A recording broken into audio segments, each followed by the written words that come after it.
ఈరోజు మరి ఏదైతే మా ప్రభుత్వంలో ఇండ్లు ఇవ్వడం జరుగుతుంది, ఉద్యోగాలు ఇచ్చినాము, పేదింటి ఆడబిడ్డలు ఎక్కేది ఏంటిది ఎర్ర బస్సు.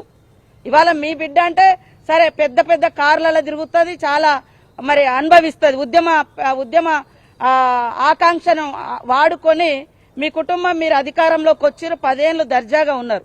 కానీ పేదింటి ఆడబిడ్డలకు బస్సు పెడితే కూడా ఆ బస్సులలో కొంతమంది వీళ్ళ మనుషులను పంపించి కొట్లాటలు చేయించి కొట్టుకునే రకంగా చేసి వీడియోలు చేయించి అంత అక్కసు, ఆ అక్కసునంతా కూడా ఇవాళ కూడా అత్యంత నీచంగా ఆడబిడ్డలు బస్సు వద్దంటున్నాడు. ఒక్కొక్క ఆడబిడ్డ ఇవాళ బస్సు వాడుకోవడం మూలంగా మినిమం 3-4 వేల రూపాయలు వాళ్ళకి ఆదా అవుతుంది. ఇవాళ నీళ్ల గురించి అయ్యా నువ్వు 1000 కోట్లు మింగినవు తప్ప నీళ్లు ఇయ్యలే, మా సర్వేలో బయటకు వచ్చింది. అధికారులను బెదిరించి అదిరించి ఎమ్మెల్యేల సంతకాలు కూడా తెప్పించుకున్నాం ఆ రోజు ఇస్తున్నట్టుగా.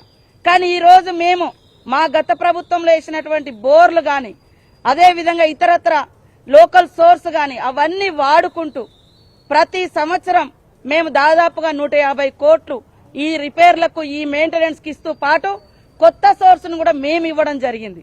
ఇవాళ కేవలం కమిషన్లు నువ్వు తీసుకున్నావు. అదే విధంగా ఇవాళ రైతులు ఆత్మహత్యలు చేసుకుంటున్నాను అన్నాడు. రైతు ఆత్మహత్యలు ఇవాళ మీకు అనుబంధంగానే ఒకప్పుడు మరి జగన్మోహన్ రెడ్డి గారి పత్రిక కూడా రాసింది. ఈ రోజు అయిన పత్రికలను 5,000 రైతులు ప్రాణాలు కోల్పోయారు, పోతే పోనీ పరిహాసం లేదా అని.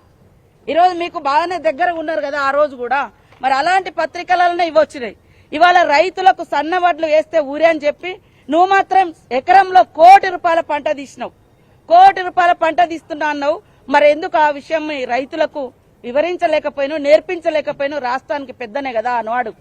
ఈ రోజు పోలీసుల విషయంలో మాట మాటకు పోలీసులను బెదిరిస్తా ఉన్నాడు, మేము వస్తాం. నీ అంత నీచంగా, నీ అంత దరిద్రంగా పోలీస్ వ్యవస్థను ఎవరు వాడుకోలే.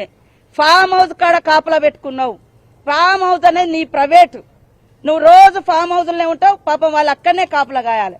ప్రజలకు రక్షణ కాదు, నీకు రక్షణ కాసే విధంగా చేసుకున్నావు. ఇది నీ పరిపాలన. ఇవాళ ఆడబిడ్డలకు బస్సు ఇస్తే నచ్చదు, పేదింటి ఇండ్లలో 500 గ్యాస్ ఇస్తే నచ్చడం లేదు, పేద కుటుంబాలకు ఇండ్లు ఇస్తే నచ్చడం లేదు, నిరుద్యోగ యువతకు ఉద్యోగాలు ఇస్తే నచ్చడం లేదు. మరి అదే విధంగా ఇండ్లల్లో గుడిసెలల్లో కరెంట్